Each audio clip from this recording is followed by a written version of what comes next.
দেখুন একটি অসাধারণ ভিডিও দেখুন যে ফলের বাগানটি এই ফলগুলি কিন্তু টক এবং কি একটু একটু মিষ্টি, ঠিক আছে, খুবই সুন্দর খেতে, খুবই সুস্বাদু, ঠিক আছে। এরকম একদম আমাদের যে কামরাঙ্গা, আমরা যে দেশের মধ্যে আমাদেরকে যে কামরাঙ্গা ছিল ওই কামরাঙ্গার মতোই, কিন্তু এটার থেকে একটু টক আরও বেশি, ঠিক আছে।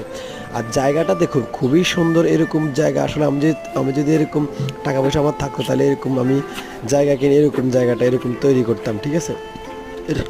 এরকম ফল গাছ এরকম সবগুলো গাছ আমি রুখতাম, ঠিক আছে। আমার কাছে খুবই ভালো লাগতেছে। তো ভিডিওটি আপনারা পুরো দেখুন, অবশ্যই ভালো লাগবে, সুন্দর ভিডিও, ঠিক আছে। তারা দেখেন লবণ দিয়ে কিভাবে বানাচ্ছে, কতক্ষণ পরে খেয়ে ফেলবে, ঠিক আছে। আমার তো মন চায় আমি এখনই খেয়ে ফেলি, কিন্তু যদি আমার থাকতো অবশ্যই আমি খেতাম। হ্যাঁ, দেখুন কি সুন্দরভাবে খাচ্ছে। তো আল্লাহ হাফেজ, সবাই ভালো থাকবেন।